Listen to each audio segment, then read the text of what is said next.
राजा नल की कथा। किसी समय आबू पर्वत माउंट आबू के पास आहुक नाम का एक भील रहता था। उसकी परम सुंदरी स्त्री का नाम आहुआ था। वह बड़ी पतिव्रता तथा धर्मशील थी। दोनों ही पति पत्नी बड़े शिवभक्त तथा अतिथि सेवक थे। एक बार भगवान शिव ने उनकी परीक्षा लेने का विचार किया।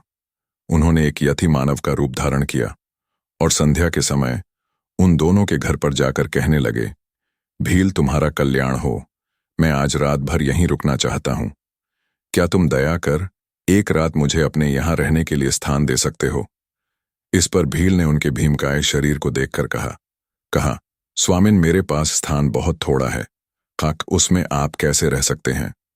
यह सुनकर निराश हुए। यति चलने को ही थे कि उस भील की स्त्री ने अपने पति से कहा, स्वामी यति को लौटाइए नहीं, तनिक गृहस्थ धर्म का विचार कीजिए, ऐसा उचित नहीं होगा। इसलिए आप दोनों तो घर के भीतर रुक जाइए। मैं अपनी रक्षा के लिए कुछ बड़े अस्त्र शस्त्रों को लेकर दरवाजे पर बैठी रह जाऊंगी। उस भील ने मन में सोचा, बात यह ठीक ही कहती है, लेकिन इसको बाहर रखकर घर में मेरा रहना ठीक नहीं है, क्योंकि यह अबला है। अतः उसने यति तथा अपनी स्त्री को घर के भीतर रखा और स्वयं शस्त्र धारण कर बाहर बैठा रहा। दुर्भाग्य से भील दंपत्ति की वह आखिरी रात थी। थोड़ी रात बीतने पर हिंसक पशुओं ने घर के बाहर बैठे उस भील पर भयानक आक्रमण किया और उसे मार डाला। प्रातःकाल होने पर यति और उस भील की स्त्री बाहर आए तो भील को मरा हुआ देखा। यति इस पर बहुत दुखी हुए, पर उस भील की पत्नी ने अपने आंसू छिपाते हुए उनसे कहा, महाराज इससे दुखी मत होइए, ऐसी मृत्यु तो बड़े ही भाग्य से प्राप्त होती है। अब मैं भी इनके साथ सती होने जा रही हूं, इसमें तो हम दोनों का ही परम कल्याण होगा। ऐसा कहकर उसने अपने पति को चिता पर रखा और स्वयं भी वह उसी अग्नि में प्रविष्ट होने के लिए तैयार हो गई। इसी समय भगवान शंकर डमरू, त्रिशूल आदि अपने आयुधों के साथ वहीं प्रकट हो गए। उन्होंने बार बार उस भीलनी से वर मांगने को कहा, पर वह कुछ न बोलकर ध्यानमग्न हो गई। राजा नल का जन्म। इस पर भगवान शिव ने उसे वरदान दिया कि तुम दोनों का साथ चिरस्थायी होगा। अगले जन्म में तुम्हारा पति निषद्ध देश के राजा वीरसेन का पुत्र नल होगा और तुम्हारा जन्म विदर्भ देश के राजा भीमसेन की पुत्री दमयंती के रूप में होगा। यह यति भी वहां हंस के रूप में होगा और यही तुम दोनों का संयोग कराएगा। वहां तुम दोनों असीम राजसुखों का भोग करके अंत में दुर्लभ मोक्ष पद को प्राप्त करोगे। ऐसा कहकर ही भगवान शंकर वहीं अचलेश्वर लिंग के रूप में स्थित हो गए और कालांतर में यह दोनों भील दंपति नल दमयंती के रूप में जन्म लिए। नल दमयंती की कथा सनातन धर्म के महाकाव्य और विश्व के सबसे बड़े ग्रंथ महाभारत में राजा नल और उनकी प्रेमिका दमयंती की बद्धी रोचक कथा आती है। एक बार ज्येष्ठ पांडुपुत्र धर्मराज युधिष्ठिर के विशेष आग्रह करने पर महर्षि बृहदश्व ने उन्हें नल दमयंती की कथा सुनाई, जो उन्हीं के शब्दों में इस प्रकार से थी। पांडुपुत्र, किसी समय में निषद्ध देश में वीरसेन नाम के एक राजा हुआ करते थे। उनके पश्चात उनके पुत्र युवराज नल एक बड्ढे ही गुणवान, परम सुंदर, सत्यवादी, जितेंद्रिय, सबके प्रिय, वेदज्ञ एवं ब्राह्मण भक्त राजा सिद्ध हुए। ऐसा कहा जाता है कि उनकी सैन्य शक्ति बहुत विशाल थी। सम्राट नल स्वयं अस्त्र विद्या में अत्यंत निपुण थे। बड्ढे भारी वीर एवं बैताल उन्होंने सिद्ध किए थे। कहते हैं कि बिजली की गति से वे अस्त्रों की बौछार करते थे। वे और अपने शत्रुओं का संभलने का मौका ही नहीं देते। क्षत्रिय सम्राट नल अत्यंत वीर, योद्धा, उदार और प्रबल पराक्रमी तो थे ही, किंतु उनमें एक बद्दा भारी दुर्गुण था। उन्हें द्यूत क्रीड़ा, जुआ खेलने का भी कुछ शौक था। उसी कालखंड में उनके राज्य से कोई शताधिक कोस दूर विदर्भ देश में भीम नाम के एक राजा राज्य करते थे। वे भी नल के समान ही सर्वगुण संपन्न और पराक्रमी थे, किंतु उन्हें कोई संतान नहीं थी। संतान शोक में उनका शरीर दुर्बल एवं कांति क्षीण होती जा रही थी। फिर उन्होंने अपनी सेवा व आतिथ्य सत्कार से दमन ऋषि को प्रसन्न कर लिया और उनसे वरदान स्वरूप 4 संतानें प्राप्त की थीं, जिनमें 3 पुत्र थे और 1 कन्या थी। उन्होंने अपने पुत्रों के नाम रखे दम, दांत और दमन, और अपनी पुत्री का नाम उन्होंने रखा दमयंती। भीमसेन की कन्या दमयंती विलक्षण यौवन की स्वामिनी एवं रूपवती थी। उसके विशाल नेत्र, चौधे कंधे, उन्नत एवं सुडौल वक्षस्थल तथा मनोहर कटि प्रदेश अप्सराओं को भी लज्जित करते थे। उसके बुद्धि विवेक को देखकर विद्वान भी चकित हो जाते थे। देवियों और यक्षिणियों में भी वैसी अभूतपूर्व सुंदरी कन्या कहीं देखने में नहीं आती थी। उन दिनों कितने ही भद्र पुरुष एवं स्त्रियां विदर्भ देश से निषद्ध देश में अपने कार्यों के चलते आते और राजा नल के सामने भीमसेन की पुत्री दमयंती के रूप और गुण का बखान करते। इसी प्रकार से निषद्ध देश से विदर्भ में जाने वाले लोग भी थे, जो दमयंती के सामने राजा नल के रूप, गुण और पवित्र चरित्र का वर्णन करते। कुछ काल बीतने पर इस प्रकार से दोनों के हृदय में एक दूसरे के प्रति पारस्परिक प्रेम का बीज अंकुरित हो गया। देवयोग से एक दिन की घटना है। राजा नल ने अपने महल के सरोवर में कुछ हंसों को क्रीड़ा करते देखा। उन्होंने ठिठोलीवश एक हंस को पकड़ लिया। हंस ने मनुष्यवाणी में उनसे कहा, आप मुझे छोड़ दीजिए तो हम लोग दमयंती के पास जाकर आपके गुणों का ऐसा वर्णन करेंगे कि वह आपको अवश्य वर लेगी।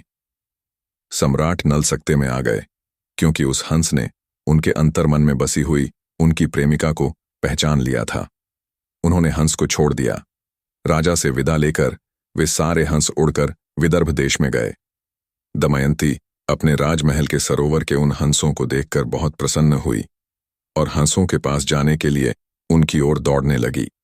दमयंती जिस हंस को पकड़ने के लिए दौड़ती, वही बोल उठता कि अरे दमयंती, निषद्ध देश में एक नल नाम का राजा है। वह देवताओं में श्रेष्ठ अश्विनी कुमार के समान सुंदर है।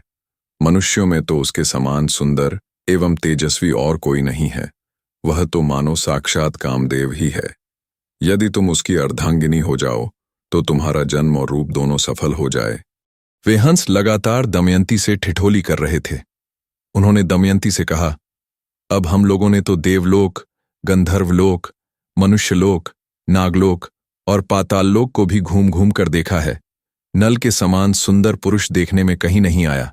जैसे तुम स्त्रियों में रत्न हो, वैसे ही नल पुरुषों में भूषण है। तुम दोनों की जोड़ी साक्षात रति और कामदेव की जोड़ी के समान होगी। दमयंती ने हंसते हुए उन हंसों से कहा, ओ हंसों, तुम नल से भी ऐसी ही बातें कहना। उसके बाद हंसों ने निषद्ध देश में लौटकर सम्राट नल से दमयंती का सारा संदेश कह दिया। हंसों के जोड़े के जाने के पश्चात दमयंती सम्राट नल की कल्पनाओं में खो गई। हंसों के मुख से सम्राट नल की कीर्ति गाथा सुनकर वह उनसे प्रेम करने लगी थी। वह इतनी अधिक प्रेमासक्त हो गई थी कि वह रात दिन उनका ही ध्यान करती रहती।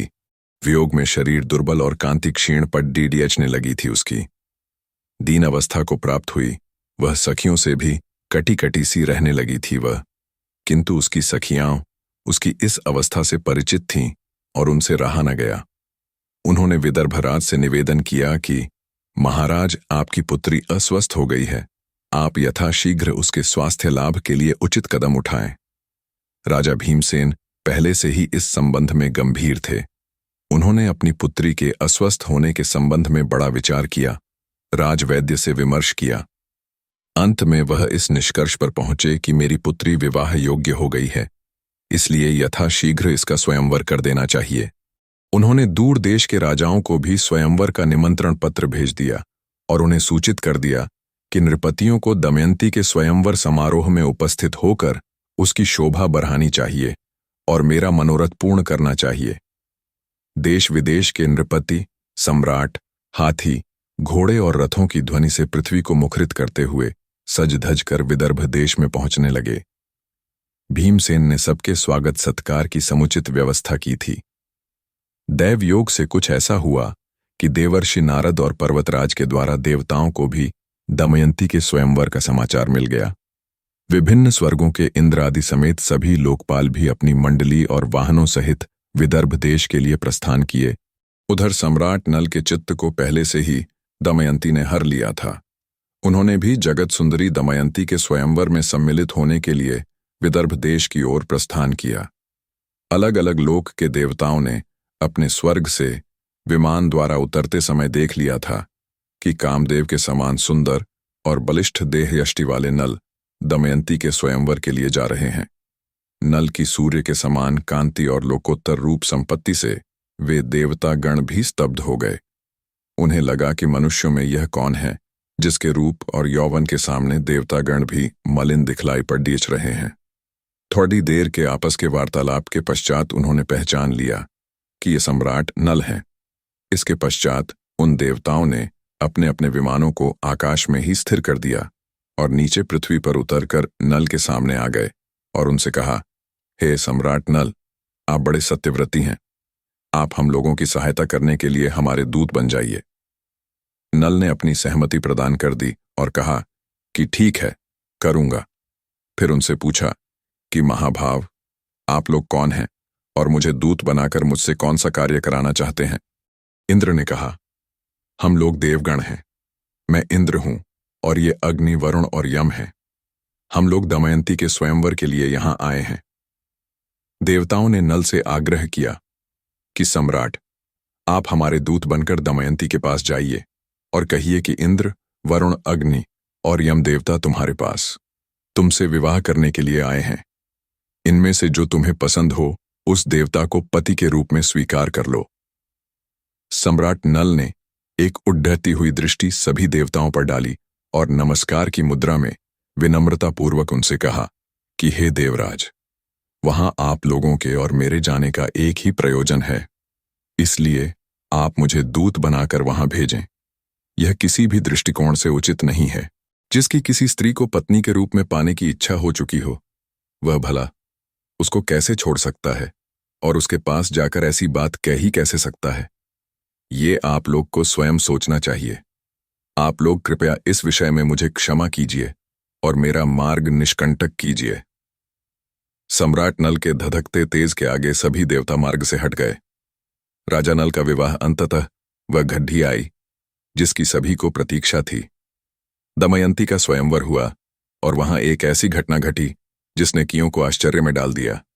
वास्तव में अब तक बहुत सारे नृपतियों में यह बात फैल चुकी थी कि सम्राट नल की बलिष्ठ एवं अत्यंत सुंदर देहयष्टि के आगे तो देवता भी मलिन दिखाई पर डीडीएच रहे थे, तो मनुष्यों की बात ही क्या।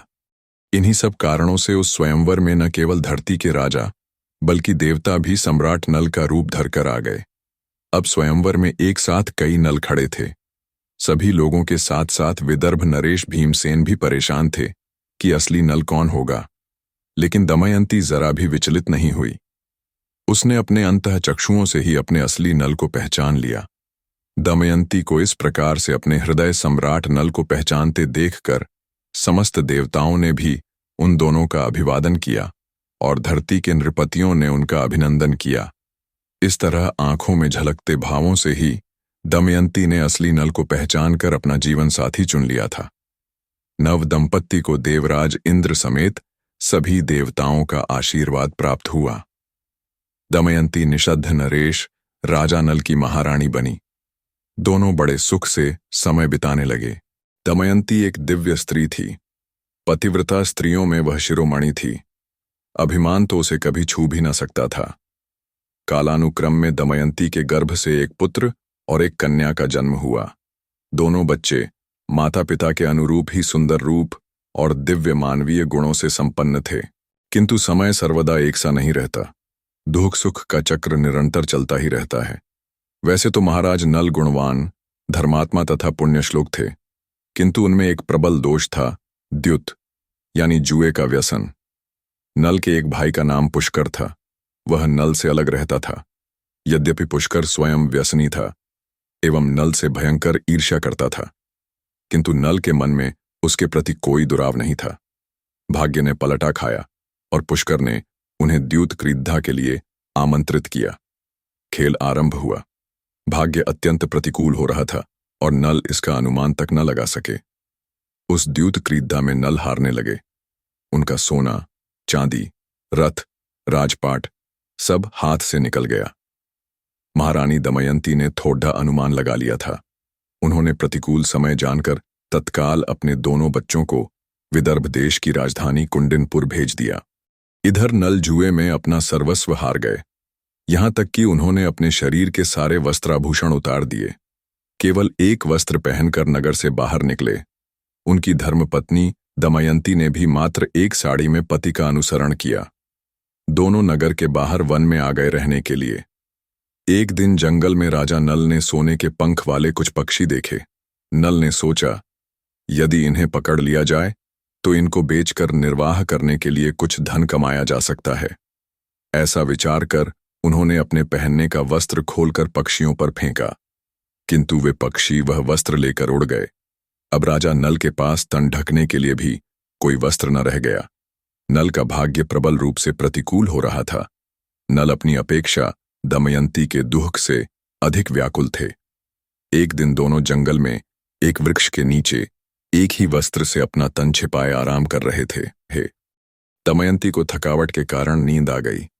इसी समय राजा नल के मन में विचार आया, दमयंती को मेरे कारण बड़ा दुख सहन करना पड़ रहा है। जब तक मैं इसके साथ रहूंगा यह मुझे छोड़ कर कहीं नहीं जाएगी। यदि मैं इसे इसी अवस्था में यहीं छोड़कर चल दूं तो यह किसी तरह अपने पिता और पुत्रों के पास पहुंच जाएगी। ऐसा विचार कर उन्होंने तलवार से दमयंती की आधी साड़ी को काट लिया और उसी से अपना तन ढककर तथा दमयंती को उसी अवस्था में छोड़कर वे चल दिए। दुखों की अधिकता से नल पूरी तरह टूट चुके थे। उन्हें अपने कृत्यों पर अत्यधिक पश्चाताप हो रहा था, किंतु नल ने अपने आप को संभाला और प्रण किया कि वो अपनी प्राणप्रिया पत्नी, अपने पुत्रों तथा अपने राज्य को वापस लेकर रहेंगे। उधर जब दमयंती की नींद टूटी तो बेचारी अपने को अकेला पाकर करुण क्रंदन करने लगी। भूख और प्यास से व्याकुल होकर वह भोजन की खोज में अचानक एक विशालकाय अजगर के पास चली गई और अजगर उसे निगलने लगा। दमयंती की चीख सुनकर एक बहेलिया ने उसे अजगर का निवाला होने से बचाया, किंतु वह बहेलिया स्वभाव से दुष्ट था। उसने दमयंती के सौंदर्य पर मुग्ध होकर उसे अपनी काम पिपासा का शिकार बनाना चाहा, किंतु दमयंती ने उसे धक्का देकर भूमि पर गिरा दिया और श्राप देते हुए बोली, यदि मैंने अपने पति राजा नल को छोड़कर किसी अन्य पुरुष का कभी चिंतन न किया हो तो इस पापी बहेलिये के जीवन का अभी अंत हो जाए। दमयंती की बात पूरी होते ही वह बहेलिया मृत्यु को प्राप्त हो गया। कालचक्र का पहिया घूमा। दैव योग से भटकते हुए दमयंती एक दिन 6 दिन रेश सुबाहु के पास पहुंच गई। राजा सुबाहु विदर्भराज भीमसेन के मित्र थे। उन्हें नल और दमयंती की दुर्दशा की कहानी सुनकर अत्यंत कष्ट हुआ।